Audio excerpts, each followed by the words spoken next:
Falando sobre o mercado, vamos fazer contato direto com o Iberville Neto para saber o que influenciou o mercado nesta terça-feira. Aliás, não anda tão animado assim para falar, olha, teve uma alta sustentada pelas exportações, pela expectativa da volta da China para a Mozarlândia. Será que o mercado vai virar o mês do jeito que está impressionado? Iberville, boa tarde para você. Boa tarde, Braga. Boa tarde a todos.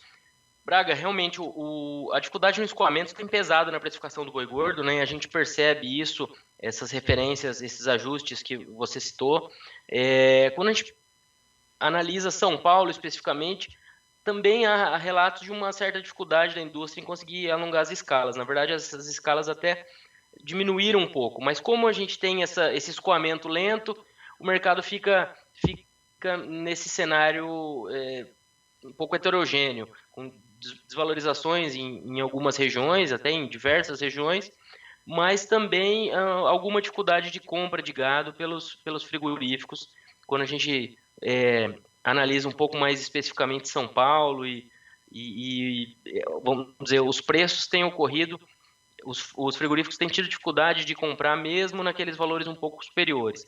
Isso mais, na nossa visão, é mais em decorrência desse otimismo que foi gerado do que efetivamente uma oferta muito restrita. Então, a gente, realmente, na nossa visão, o pecuarista deu uma segurada na oferta de gado nesses últimos dias e isso tem influenciado nesse encurtamento das escalas. Vamos ver se caso os frigoríficos comecem a pagar um pouco mais, se isso vai gerar um aumento de oferta correspondente ou se o pecuarista vai seguir aproveitando a condição da pastagem e brigando por preço, né? Mas é aquela ponderação. Estamos na reta final do mês, agora a virada de mês acaba colaborando um pouco com o escoamento, isso é fato, mas estruturalmente o ano deve ser de uma disponibilidade de gado não apertada, um pouco maior que em 2022, na nossa expectativa.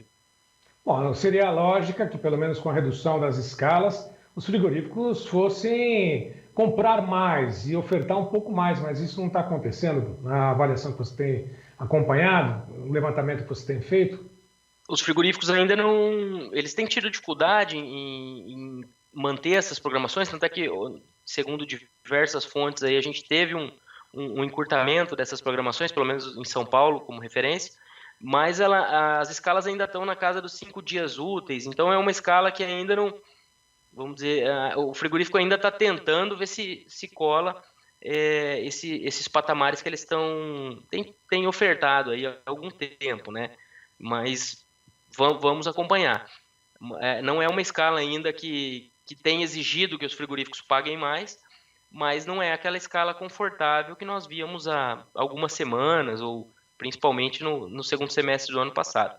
Então, se essa toada de encurtamento continuar, é possível que o mercado comece a... Vamos dizer que é possível que comece a aparecer um valor ou outro acima dessas referências e talvez o mercado ganhe algum espaço. Mas isso, vamos dizer, focando em São Paulo, vale a gente destacar que em diversas regiões o mercado está pressionado e que o escoamento de carne não tem colaborado, tá? Então isso é importante. Esse encurtamento das escalas e essa ponderação a gente faz, mas estruturalmente a gente tem uma oferta que tem aumentado, uma oferta, disponibilidade de gado, né? Oferta, o pecuarista está dando uma segurada. E quando a gente fala de escoamento de carne, esse escoamento ele tem trabalhado lento. Deve melhorar com o começo de mês, mas tem trabalhado lento até o momento. Bom, o próprio Notícias Agrícolas destaca uma reportagem falando que as exportações de carne bovina no Brasil devem superar a média global agora em 2023. O que representa que o Brasil está exportando mais do que os outros grandes players, ou seja, os grandes produtores de carne bovina ao redor do mundo, e é uma carne mais barata do que as demais? Isso está acontecendo? E que representa de retorno para o pecuarista? Ele está ofertando mais e o Brasil está exportando mais. Quem está ganhando nessa história toda? Braga, o recorde de exportação com o mercado do boi em baixa, para o pecuarista não ficou essa conta, né? Isso aí realmente foi um ano bom para a indústria que trabalha com exportação, pelo menos na operação de exportação. a gente teve uma relação ali de preços da carne exportada e preços do boi muito interessante para a indústria, pelo menos em boa parte do ano. Quando em alguns momentos, os preços da carne exportada vieram cedendo e depois, quando o boi deu aquela firmada no final do ano, isso acabou invertendo um pouquinho essa tendência. Mas, na média, a gente pode dizer que foi uma relação carne exportada a preço de boi muito interessante. E essa reportagem, ela aborda a evolução do comércio global de carne bovina, que o Departamento de Agricultura dos Estados Unidos, ele projeta que o comércio global vai crescer 0,2%. Isso no relatório agora de janeiro. Então, de 12,2 milhões, de 12,2 milhões de toneladas em 2022 para 12,19. Eu arredondei o primeiro número, mas a gente está falando de 30 mil toneladas a mais em 2023, na comparação com 2022. Isso dá um aumento de 0,2%. Então, no arredondamento, eu me embananei aqui. Mas o Brasil vai aumentar 3,5% as suas exportações e o mundo, ou seja, o comércio global, vai aumentar 0,2%. Então, esse foi o foco dessa análise que você comentou. E fora o Brasil, só a Austrália também vai aumentar as exportações. Ela vai aumentar em 21%, é um aumento importante, mas não está perto das máximas históricas. Ela vinha de momentos de menos exportações por questões relacionadas ao ciclo pecuário no país. Então, fora Brasil e Austrália, todos os outros países vão ter os mais relevantes vão ter uma diminuição nas exportações de carne bovina. E aí a gente pode até destacar os Estados Unidos, que os Estados Unidos eles vão passar de exportadores líquidos de carne bovina, que foram em 2022, para importadores líquidos. Então, em 2023, o Departamento de Agricultura dos Estados Unidos fala que eles vão importar 140 mil toneladas a mais do que suas exportações. E agora, em 2022, eles exportaram 70 mil toneladas a mais.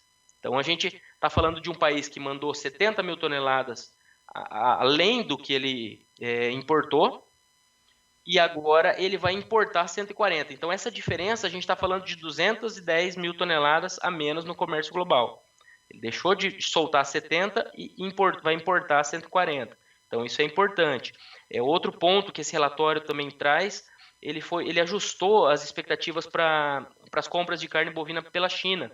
Então, ele passou uma expectativa de 2,8 milhões de toneladas importadas pela China para 2023 para 3,5. Então, são 700 mil toneladas a mais nesse relatório de janeiro, retificando as projeções que o departamento tinha feito em outubro.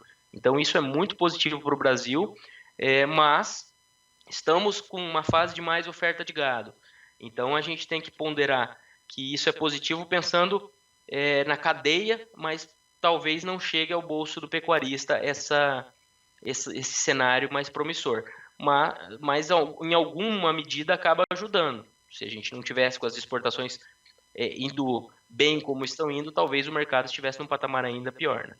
Agora, Iberville, com relação ao mercado físico, o produtor está ali em algumas áreas desanimado, né? Devolvendo parte aí daquilo que seria voltado às pastagens, apesar dos investimentos em todos os sentidos que ele fez, voltando para a agricultura porque não bota muita fé na recuperação de preços da arroba do boi gordo. Você tem visto esse desânimo, você já relatou por aqui, em alguns casos, o chamado desinvestimento nessa área, mas e os preços neste ano? Alguns falam que já bateu, teve negócios pontuais aí a R$300 por arroba. Pode acontecer de bater os R$300 no curto prazo, mas isso vai ser esporádico. É lógico, você não tem a bola de cristal para poder falar sobre essa situação, mas com base nas projeções, números, é possível que a gente acompanhe nesse mês de fevereiro a retomada para o patamar de R$300 por arroba no mercado físico. O mercado futuro está lá, 292, bate, sobe um pouquinho, trava e acabam aproveitando essa oportunidade. Mercado físico, tem essa possibilidade de dar essa estilingada, bater os 300? Braga, vamos dizer, não seria o nosso cenário mais provável, não é a nossa expectativa. Mas quando a gente fala de uma arroba atualmente em torno de R$280 para 300, a gente não está... R$ 20 hoje em dia, numa arroba de 300, a gente está falando de 6,5%, 7%, se não errei a conta aqui. Então, é uma alta forte, é uma alta que não é esperada tão rápido, mas R$ 20 hoje em dia não é o que era em 2010, quando a arroba começou o ano custando R$ 70, né? E R$ 20 naquela época era 30%.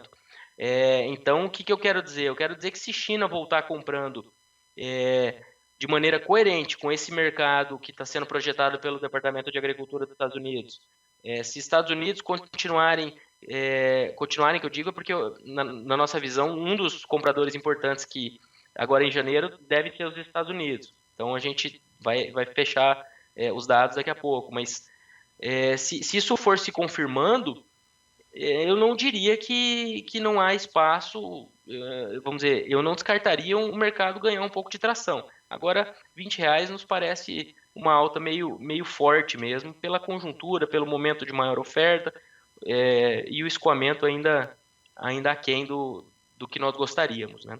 O Departamento de Agricultura dos Estados Unidos fala de um aumento de 1,5% para o consumo de carne esse ano, o consumo brasileiro de carne total, né? O consumo doméstico que a gente fala. Como a população cresce um pouco menos que isso, vai ter um pequeno crescimento de consumo per capita também. Não porque a economia está forte, mas porque vai ter mais abates, mais produção de carne, e acaba que fica uma disponibilidade interna um pouco maior. Tá certo, né? Uma coisa é a expectativa, outra coisa é a realidade. A expectativa é de que o preço ultrapasse os R$ 300, né? A gente torce para que isso acontecesse. Mas, de qualquer forma, a realidade é que demonstra que até subir esses R$ 20 aí, em média por arroba, ainda rola muita água e água não está faltando hoje em boa parte das praças pecuárias. Amanhã você volta conosco. Mais uma vez quero agradecer a tua participação, como sempre. É lógico, todo esse empenho, né? E o Iberville está à disposição de todos aí para poder bater um papo na sua região. Entre em contato com o Iberville, que ele vai lá com todo prazer bater um papo com os pecuaristas aí dos sindicatos da região toda que compreende o país e até as fronteiras, porque não fora das fronteiras. É isso, né, Iberville? É isso aí, a gente está à disposição. Estudos ou palestras, contem com a HN. É isso aí. Obrigado pelo espaço, Braga. Conte com a gente também. Até amanhã. Obrigado, igualmente.